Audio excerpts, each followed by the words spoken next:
Well, good morning, ladies and gentlemen, and welcome here to the memorial service for the 80th anniversary of the Tarrawingee fire. My name's Gary Nash, and I'll be your Master of Ceremonies here this morning, and I'll feel very honoured and privileged to conduct this service with you. Firstly, I'd like to acknowledge the traditional owners of the land on which we're gathered and pay my respects to their elders past and present. Very warm welcome to our dignitaries. We have CFA CEO Natalia MacDonald, our Chief Officer Jason Heffernan, CFA Board Member Ross Coyle, CFA Deputy Chief Officer Ross Sullivan, CFA AFCO in Steve Contessa, our CFA Chaplain in David Poole, VFBV Executive in Mr Adam Barnett, VFBV State President Samantha Collins, FRV Acting Deputy Commissioner Gary Mann, Red Cross State Manager for Emergency Services Fiona Norton, State Member of Parliament Mr Tim McCurdy, and Federal Independent Member for Indi Helen Haynes, and we have our Rural City of Wangaratta Mayor Councillor Dean Rees and Deputy Mayor Councillor Harvey Benton. A very welcome to you all to this service. Have an apology also from Deputy Chief Officer in Gary Cook, known to many of us here, and it's very rare for Gary to miss this service. He is State Duty Officer acting today. So ladies and gentlemen, as we go through this service today, I'd ask you to cast your minds back to what it was like 80 years ago. Extreme weather conditions, hot, dry winds, and many of us have experienced this. When you turn and face these winds, they're that hot, they almost blister your skin. The pastures, similar to this, but maybe a lot drier and 100% cured, that as you walked across it, the grass fibres go into little micros, and that is really a massive thing to combat in a fire. The road bitumen out here, the reports say that it was bubbling, so hot. So as we hear from our presenters today, just cast your mind back to those conditions that the community and firefighters had to contend with. So just remember what it may have been like. On remembrance, I'd like to call Mr David Gilwood, the Captain for the Tarrawingee Fire Brigade, to do a reading on the call of remembrance. David.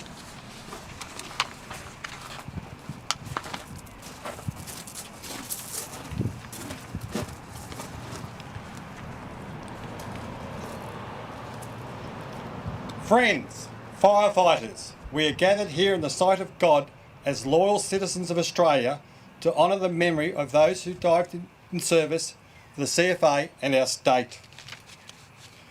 We have gathered at this time to let us thank God for the remembrance and sacrifice made for those members, some we know to us and some not known to us.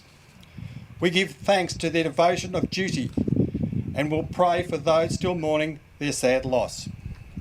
We ask we continue to do our duty and honourably walk in the service of the CFA and our community.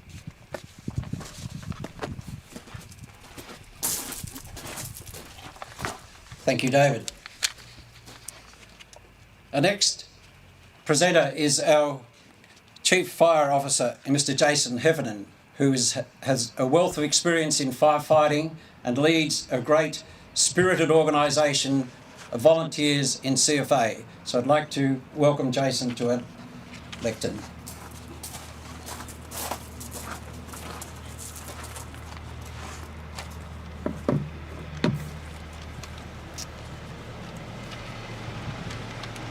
Good morning. Greater love hath no man than this, that he giveth his life for his friend. Today we come together to remember those brave and selfless firefighters who lost their lives while protecting the Tarrawingee community 80 years ago. We honour the sacrifice and the memory of the 10 firefighters, 8 men, 2 schoolboys. 14-year-old who lost their lives in service to their communities in fighting this devastating fire. Today we stop, reflect and acknowledge the family members, the mothers, the fathers, the sons, daughters, uncles, brothers and relatives who were all touched by this tragedy on this day 80 years ago. We acknowledge them, those that are with us here today and those that have passed before, in the sadness that they must have experienced at that time, but also the great pride that they may have had and must have had that their family members gave of themselves in protection for the district. What occurred on this day 80 years ago was the largest loss of emergency service personnel in Victoria's history at that time.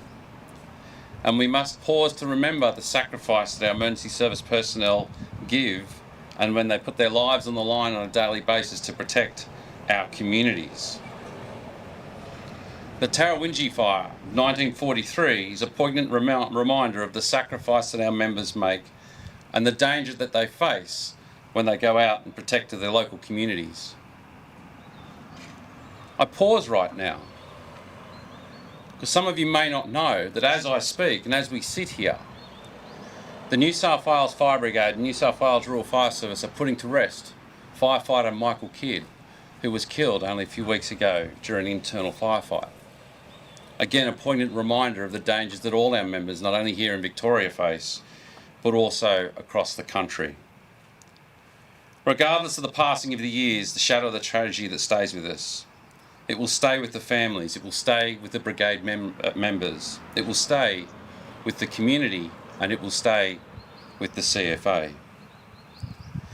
However, the CFA must always honour and remember these fallen heroes. We must honour them by continuing our vital work in protection of communities. We must honour them by ensuring that we provide the best training, the best equipment, the best PPC to allow them to go out and do their vital work.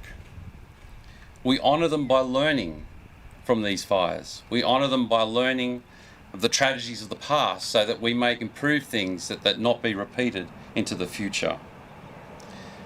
And we come together and honour them by coming together today at this monument to pause and reflect on what occurred 80 years ago. In doing so, we will ensure that their lives live on in spirit and that they will never be forgotten. Thank you.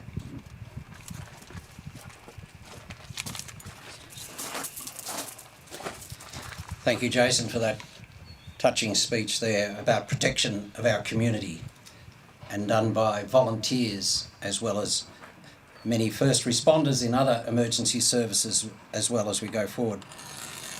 The next is a reading, The Spirit of CFA, and which I mentioned before. We have an outstanding spirit within the volunteer organisation of CFA, and I can think of none better to perhaps come and do this reading is a local Tarrawingee firefighter recognised as Firefighter of the Year in Charlie McGrath.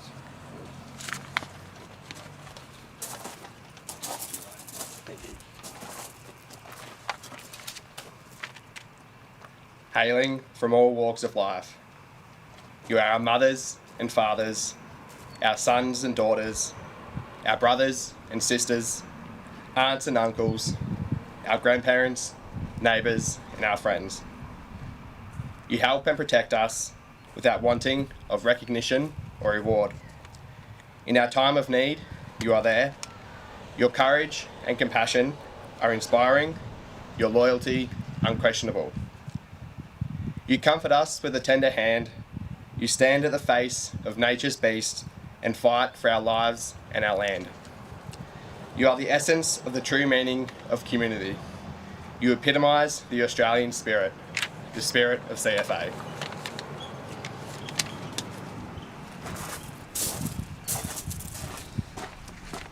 Thank you, Charlie. Very poignant words, particularly when you think what we're celebrating or putting in memory today of this great sacrifice of these people here. Our next presenter, ladies and gentlemen, probably from a local perspective, needs no introduction to us. He's a stalwart CFA volunteer of some 60 plus years, always with the Tarrawingee Brigade, and has helped so much in always putting on this memorial service here for us to recognise the sacrifices of these wonderful people. I'd like to invite to the podium Mr. Graham Norman, extraordinary firefighter and a great proponent of CFA. Graham.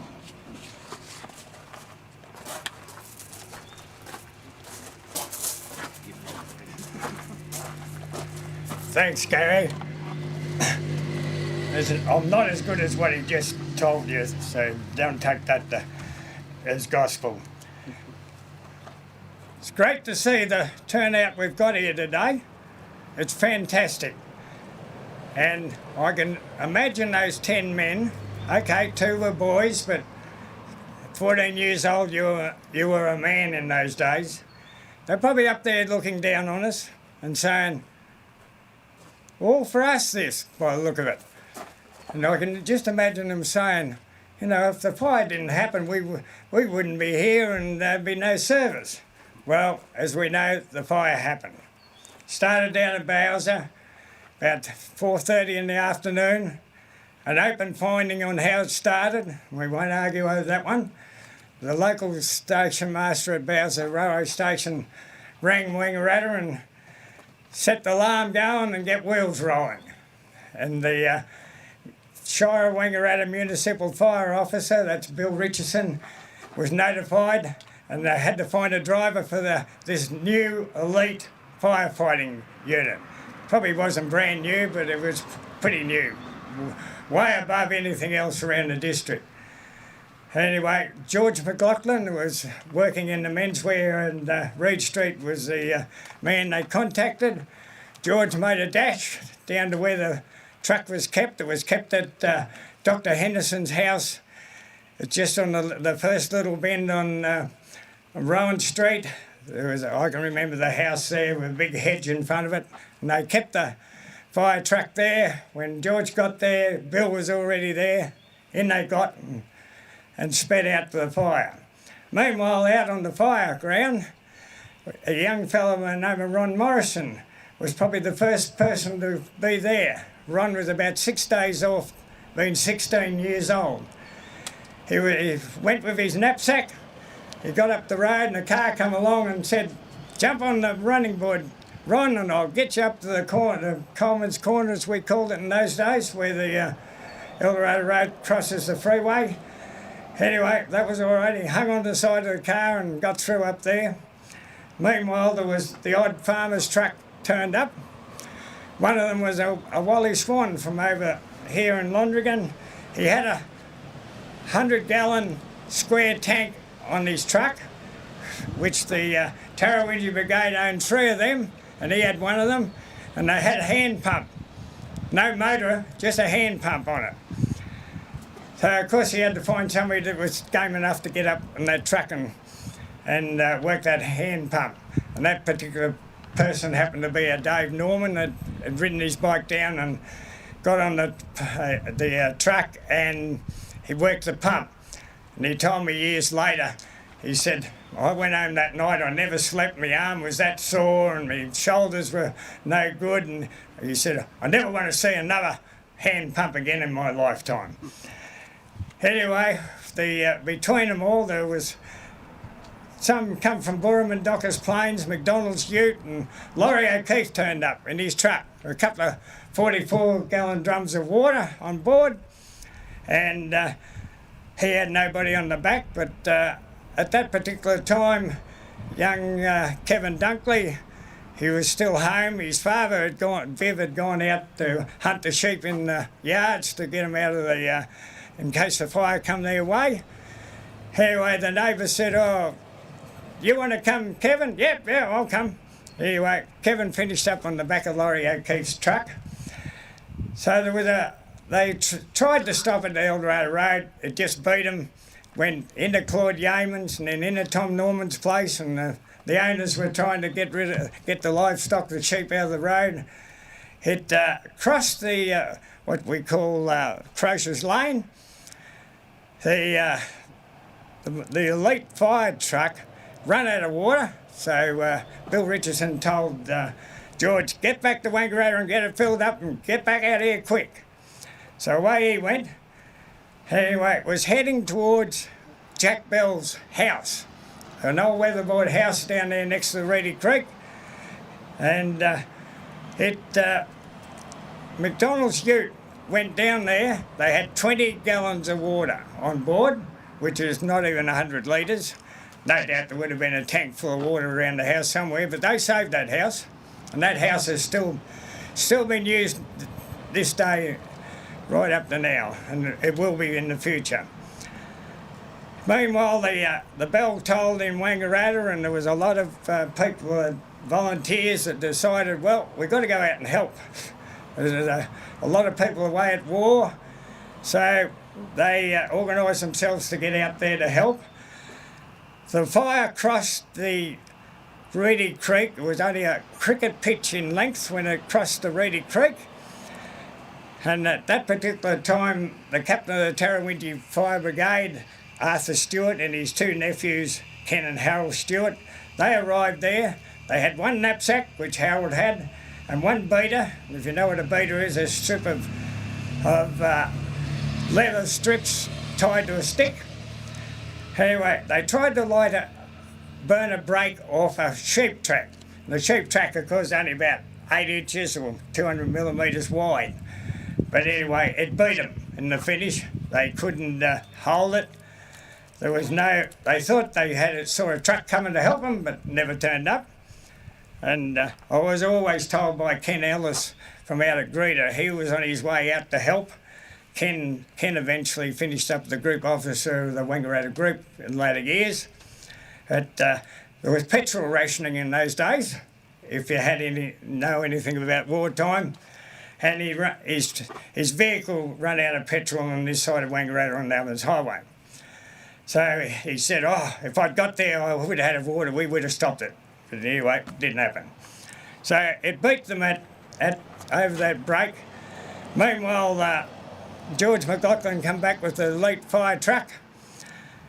The volunteers from Wangaratta, I think some got on in Wang and the rest of them got on there at the Detour Road. But it was about that time that Laurie O'Keefe, to get around on this side of the Reedy Creek, and they had to go down the Crocer Lane and get on the Detour Road. And it's just at that particular point is where young Claude Hill and his family lived. Well, Claude and his mother were sitting out the front watching because it could have gone down that way too. And of course, Claude would have seen young Kevin on the back and thought, oh gee, I wonder can I get on there? And Laurie pulled up and yelled out, you coming with us, Claude? And Claude's mother said, no, too dangerous. You're not allowed to go. Anyway, Laurie said, no, we'll look after him. They'll have to stop on the back. They'll just soak the bags in the drums and give it to the men on the ground. Anyway, she relented and let him go. She found a pair of shoes for him and a Hessian bag to take with him. So he was on there with young Kevin. So back on the fire front, the decision was made to leave there and come up and do a break on Whitens Road, just back down here. It jumped the Crabhole Creek, as we call it, and also Brosler Road. I think Dunkley's old house down there, they had a bit of fun saving it, but they did. It headed up this way. Bill and Arthur and the firelighters were in front. They got up to Petticoat, up to Whitens Road down here, and so we're going to burn a break here. Well, the wind and the ash and the smoke was already coming over the top of them, and they sort of said, the firelighters said, oh, we can't see what we're doing, we're going to get smothered in smoke and ash and that. And Bill says, look, get your hanky out, wet it. And they said, well, we got no water with us, how are we going to wet it? his reply was, well, pee on it. Well, you imagine how that would have went down, plus the fact they would have all been dehydrated and they wouldn't have had any moisture in their bladder anyway. So it was abandoned. No, we'll come up to Pettigate Lane. We'll get up here quick. And then we had they come up in front, and the elite fire truck was travelling behind, back a bit. Plus Bill Richardson's own fire truck, which his son Wallace was driving. Laurie O'Keefe with the two boys on the back were in that convoy. Anyway, they come up down here. Fire was going that fast, so I was struggling to keep in front of it. That's how strong the wind that Gary referred to earlier. They go around those two little bends up here, and all of a sudden, Mother Nature turned against them. The fire actually split into two fronts. One kept going through to Pettigate Lane, and the other one just turned and come straight across here. They didn't have much time to think. They'd hit them that quick, and the ash and the smoke. George thought he'd try to turn the truck around and go back. Well, it wasn't quite right here, it's a little bit further up there actually where that happened. But he couldn't see the table drain, which you can see the table drains even there nowadays. Front wheel went in the table drain, bellied the chassis on the side of the road, wouldn't move an inch. So it wasn't didn't have four-wheel drives in those days, so they're stuck. So you can imagine, the fire hit them. You can imagine the confusion, the panic, and and they would have been all scared out of their wits what was going to happen. Some of them hid behind trees. Some of them that hid behind trees did eventually survive. Some didn't. Some of them made a run for the river. Apparently the driver, he got burnt on the way through, but they would have had to get over the fence here. Probably might have been a post and rail fence in those days, I wouldn't know. But they copped it left, right and centre, burnt the truck. You've seen the photo of the truck. And meanwhile, there was some up here and had come over from Markwood. There was John Marks and Arthur Wellington and the newsagent from Wangaratta, Vic Edgar. He was on board with them. They got off their truck to grab some leaves off branches off trees. The truck went off and left them behind. Arthur got in a culvert. John tried to make a run for the river. Didn't even make the fence. And Vic got in a stationary car there. And he always had the story that car apparently got on light. He got out eventually. He got very badly burnt, but the bitumen was boiling to him.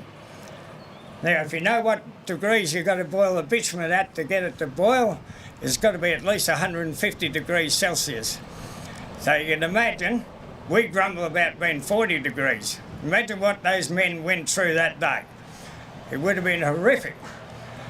Anyway, back here on the local police officer, he collected a few of them to take them into hospital.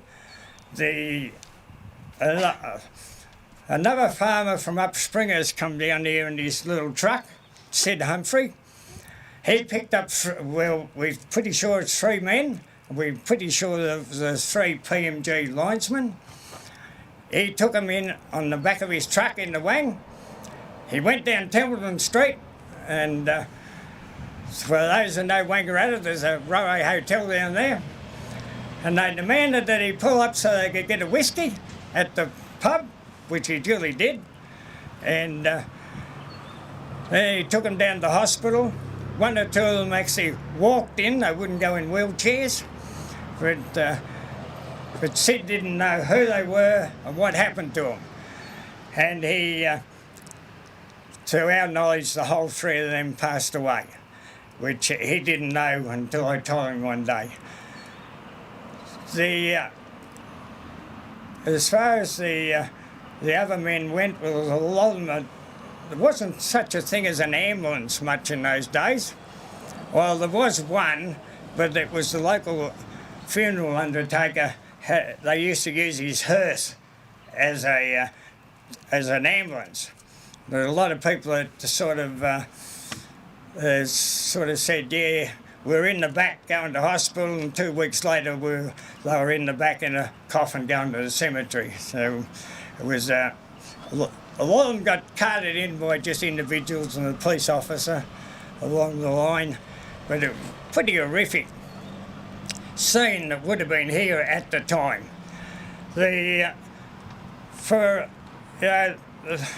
After that, the 2 boys, they got down and got behind a log. They both perished behind the log, unfortunately. And there's the 2 up here that I mentioned before from Markwood. It was just one of those things. It was a freak win. To do what it did that day, I think if it happened this day and age, I could hear some experts saying, oh, climate change caused that. Well, so we had climate change back in 1943 at that rate. It was a pretty, traumatic. They didn't pull the fire up until they got to the way up here, past over the Brownwood Tarrawingee Road, right up to Hodgins Creek up there. I know Harold Stewart that had the knapsack. He walked all the way from down there at Reedy Creek right through to the end, helping out the various landowners on the way through. It's just one of those. I don't know how the ones that went to hospital. I know in some cases, I think this story is true. The local doctor made them drink a hot, long neck of beer straight down. So you imagine what happened after that. But those 2 survived. They were pretty critical, but the story goes that they never drank another beer for the rest of their life. And of course, the doctors in the hospital wanted blood serum, so a call went out to Melbourne, to the Red Cross. We've got a lady from the Red Cross here today that's going to say a few words, but the call went out and they said, oh, we haven't got much. And the doctor said, look, I want whatever you got. Anyway, 2 ladies transferred it from Melbourne to Wangaratta in a car on the Hume Highway, and the police commissioner give them the okay to travel at whatever speed they were comfortable at. So you'd imagine the police probably sent messages through to they had to go through every little town on the way through in those days.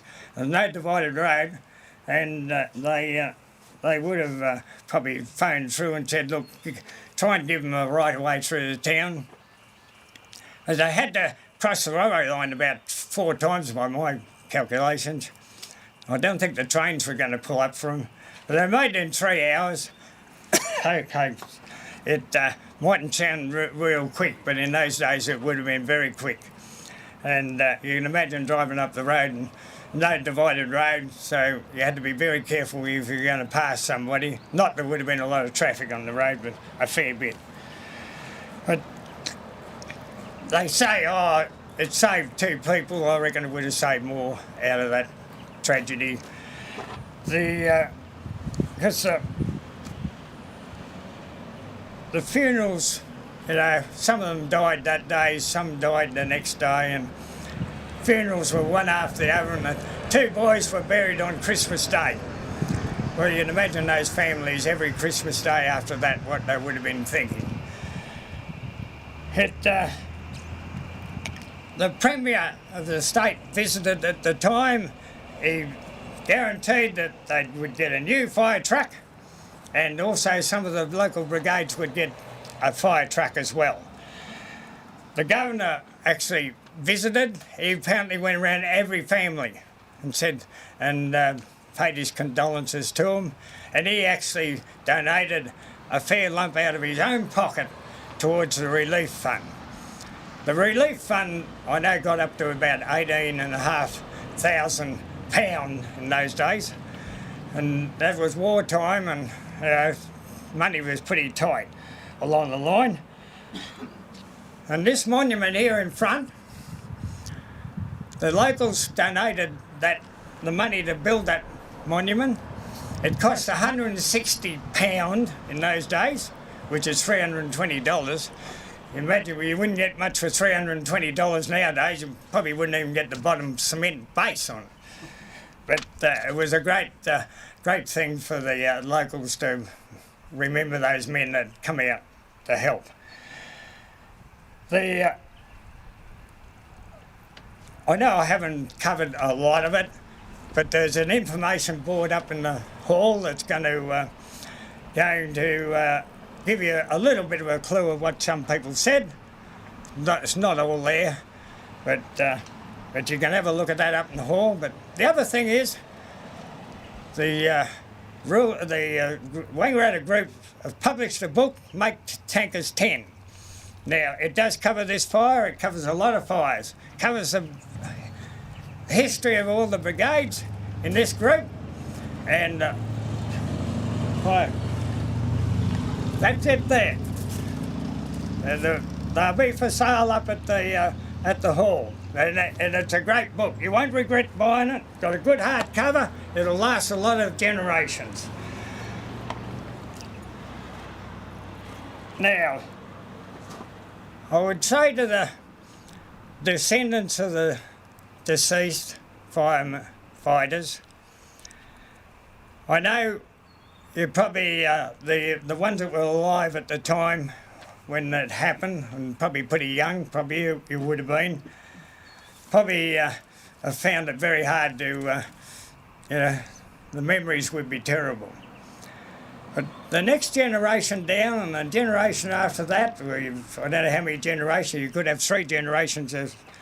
What I say to them, stand tall and be proud of what your ancestors did that day. They come out here to help, to protect the citizens and the landowners of this district. No mean feat, and they sacrifice their life doing it. Now what I hope you can do is continue that story. All us are going to be dead and gone here shortly, and we've got to have people that continue on with that story and keep. So I'm asking all you younger ones, descendants of these 10 deceased firefighters, make sure that it gets in front of the media every year. Make sure that that monument there is there for a purpose. It was there to pay respect to those 10 men. So I'm asking you, and I know you can do it, is to continue with the stories of this tragic fire. You've probably heard enough, and Gary's probably wouldn't chuck me off here, but I'll finish on this note. And to the 10 men who lost their lives in that fire, to the firefighters that survived that day that were fighting the fire, who have all passed away since, may they continue to rest in eternal peace, and as it says on the front, duty nobly done.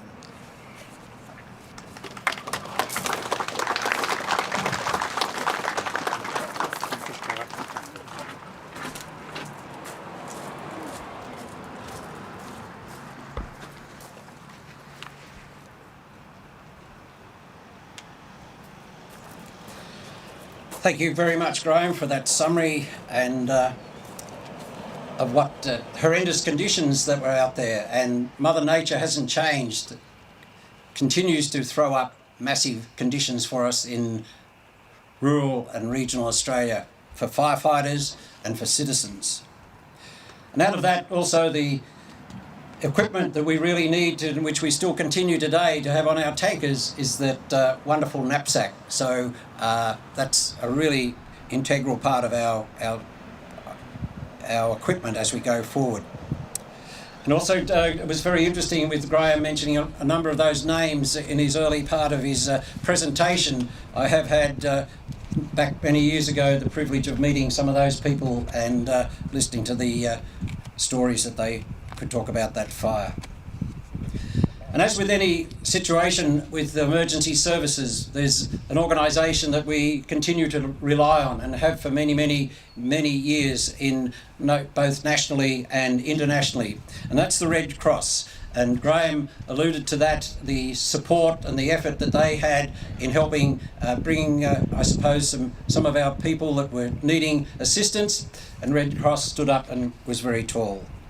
So I'd like to call to the podium Fiona Norton, on our Victorian State Manager for Emergency Services of Red Cross.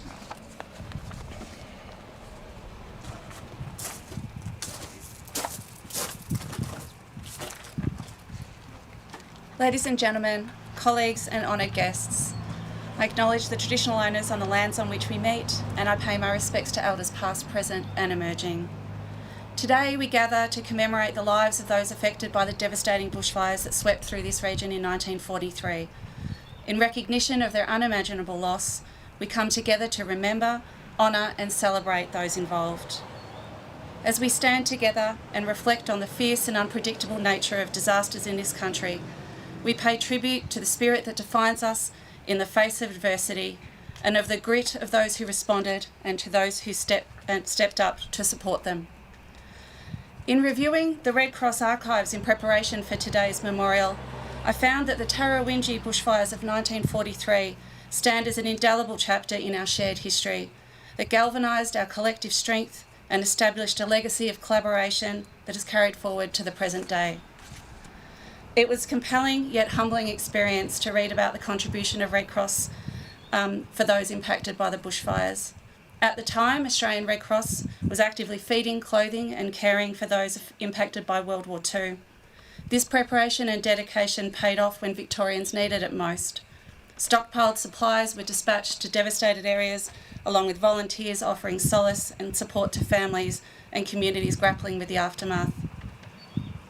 While understanding the solemnity, I couldn't help but smile when reading about the plucky Red Cross girls, and could vividly picture them driving at speed through winding roads and smoke to get blood serum to those who were injured, some of whom were undoubtedly saved by that pluck. The courage and resilience demonstrated in 1943 is just as evident and strong in those who respond to disasters today. As we reflect on the significance of the Tarrawingee bushfires, we pay tribute to the spirit of those affected and involved. In closing, let us remember that while disasters can shape us, they don't define us. Rather, we are defined by the legacy of compassion, community and shared humanity that we have all built together and will continue to nurture into the future.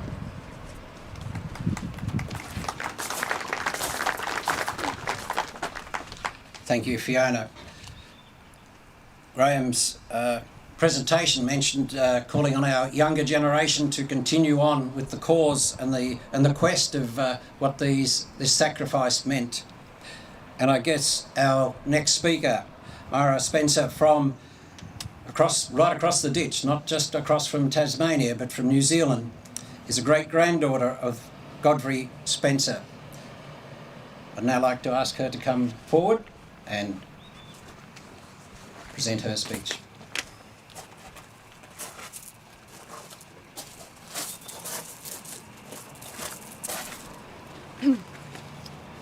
My name is Maya Spencer, and I am the great-granddaughter of Godfrey Spencer.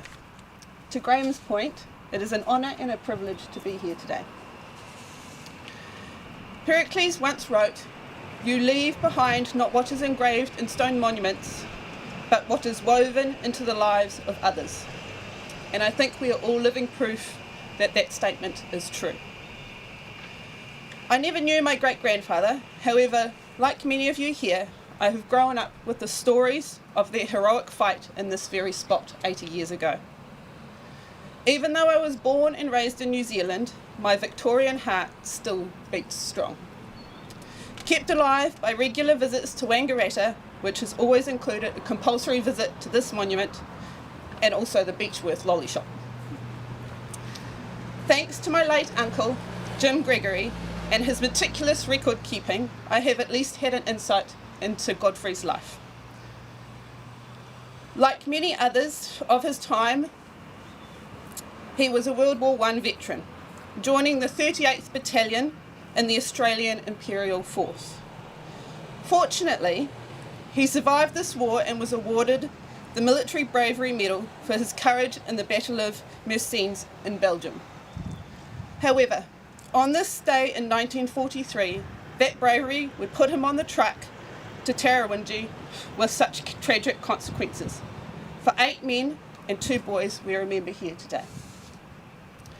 Little did he know that for generations afterwards, his memory and legacy in our family became far-reaching. And in each generation, we have played our part to serve the communities, all in the same way. His own daughters, one in the Australian Army Medical Women's Service, served in Japan. The other, a keen community advocate until her 90s in Wangaratta.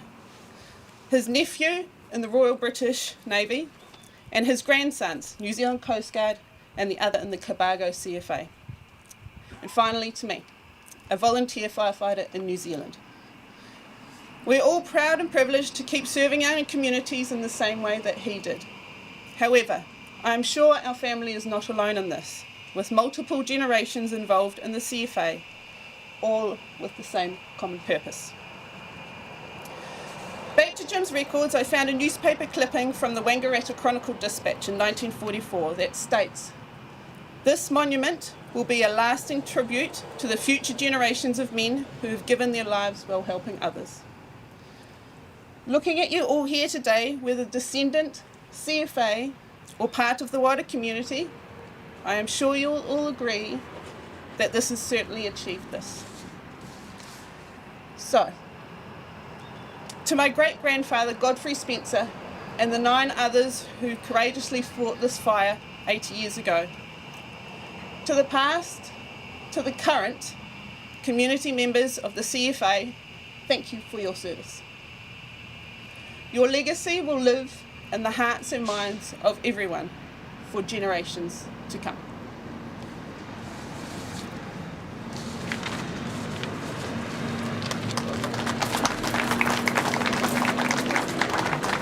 Thank you for those very kind words. And so I think, Graham, things will continue along exceptionally well for us there. So the next stage of our service there, ladies and gentlemen, is the wreath laying, and these will be taken around and laid in front of the memorial stone. Our first wreath party will be our CFA board member Mr. Ross Coyle and a junior member from the Eldorado Brigade in Rachel Mackenzie.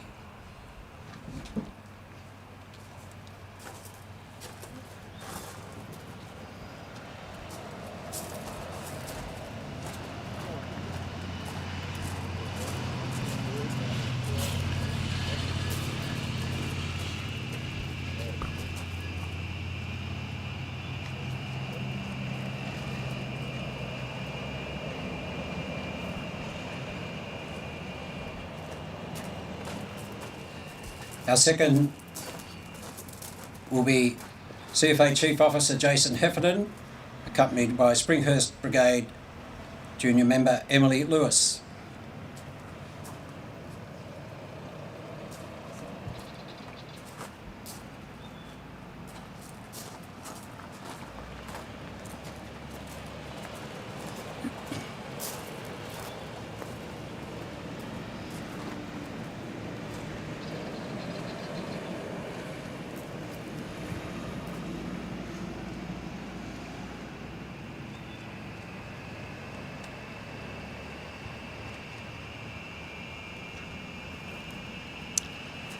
Thank you. Followed with our CFA Chief Executive Officer Natalie MacDonald and Junior Springhurst Fire Brigade member in Matilda Lewis.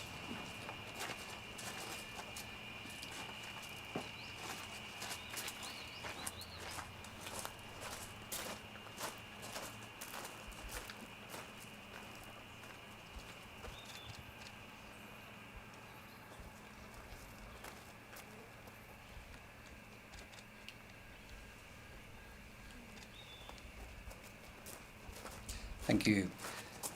Next we have our VFBV Chief Executive Officer Adam Barnett and VFBV State President Samantha Collins.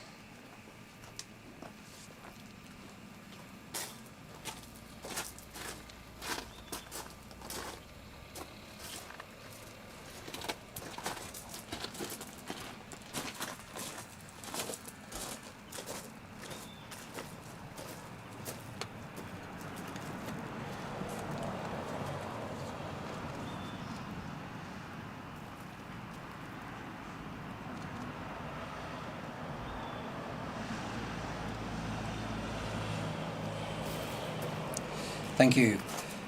To Tarrawingee District Fire Brigade with Charlie McGrath and Junior Member from the Wangaratta Urban, Scarlett McAndrew.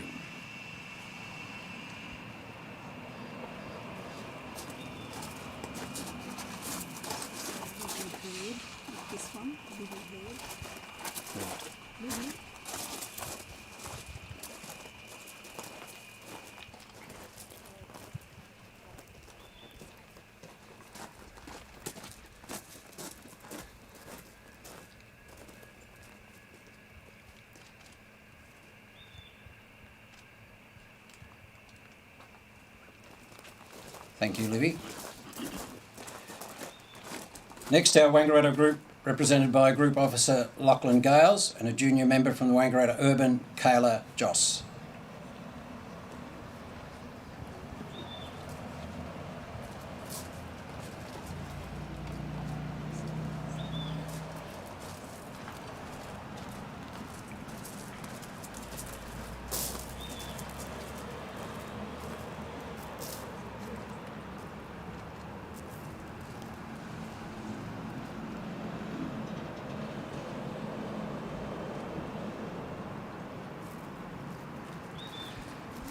We have the Victorian State Manager Emergency Services Red Cross, Fiona Norton, and junior member from the Wangaratta Urban Brigade, Emma Joss.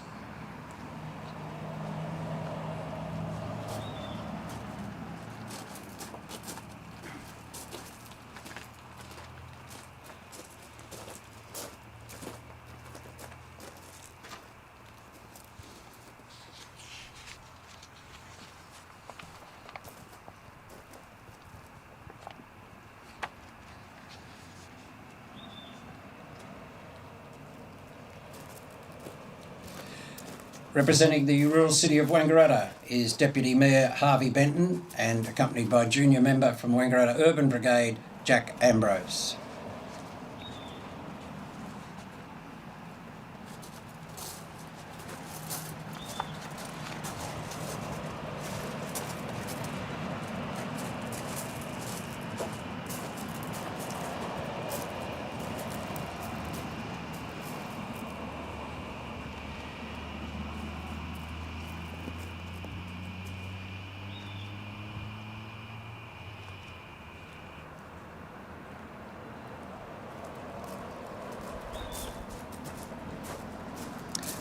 Following next, we have Mr. Tim McCurdy, State Member.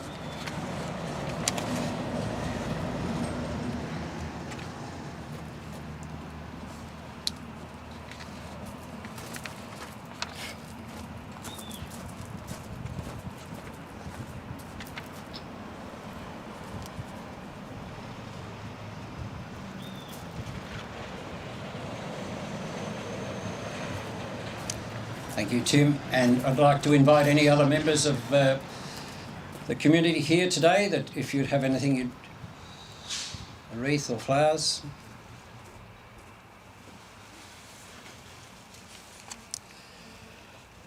Well, thank you very much. Well done, everybody.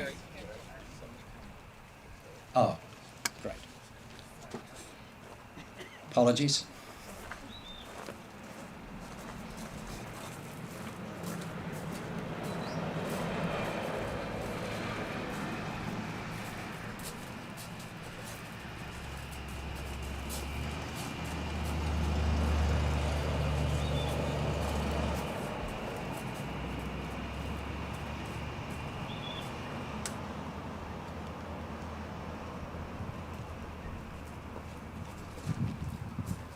Beautifully done, thank you. Anyone else has something?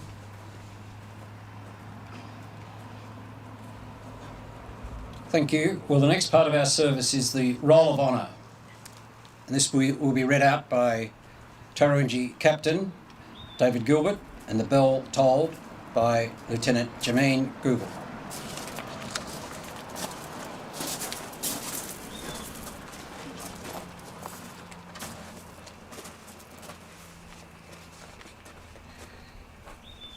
Honour Roll.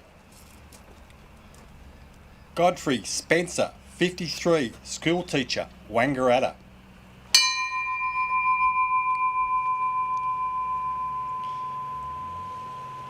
Andrew Joseph Guthrie, 45, farm manager, Tarrawingee.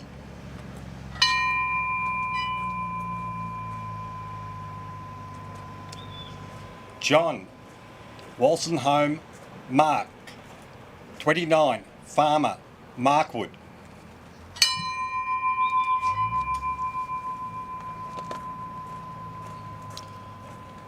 Arthur Willesley, Wellington, 46, farmer, Markwood.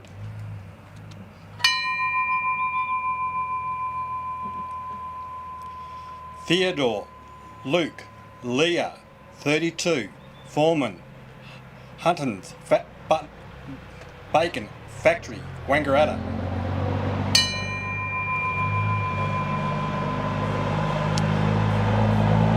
Joseph Lewis Ryan, 38, postal linesman, Wangaratta.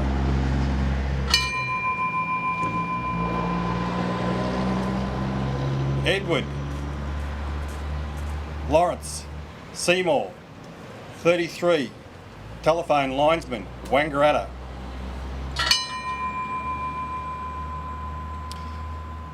Norman Johnson Robinson, 49, postal linesman, Wangaratta.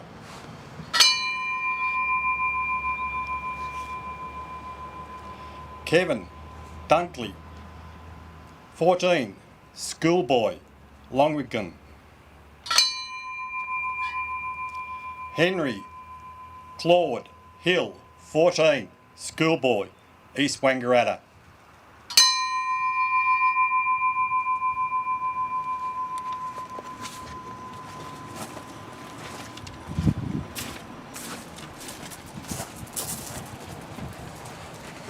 Thank you.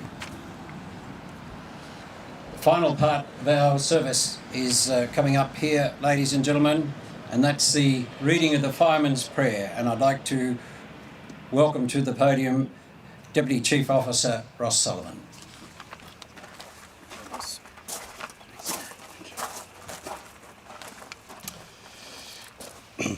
When I'm called to duty, God, wherever flames may rage, grant us the strength to save lives, whatever be their age. Help us embrace a little child before it's too late, or save an older person from the horror of that fate. Enable us to be alert and hear the weakest shout, to quickly and efficiently put the fires out.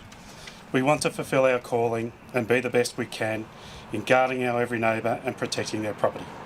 And if it be, while on the job, I should lose my life, please bless with your sustaining hand all those I've loved in life. Amen.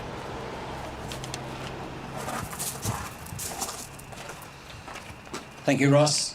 And that comes to the conclusion, ladies and gentlemen, of our service. And obviously, none of these things occur without a great deal of work, both from the Tarrawingee Local Brigade and the District 23, and then moving further afield to our CFA headquarters in Melbourne. So thank you and congratulations to everybody that put this service together. It's very fitting and very, very well done. Also, thank you for coming out yourselves and recognising the great sacrifices that family and community have done here over the 80 years ago, and they continue to do in the northeast here of Victoria. So thank you very much. We look forward to getting you back to the Tarrawingee Hall, where there's some light refreshments there for you, and also we wish you a very happy and safe Christmas there. And talking of Christmas, if you were looking for a great gift to give to family, you could not go past Mate Tanker's 10. We've actually went to the extent to have our authors sign them, so there's quite a few copies up there with the author's signature. And for $40, I would suggest it's a $50 to $60 book, so it's a great investment for the future. So thank you very much, and we'll make arrangements to get you back to Tarrawingee. Good morning.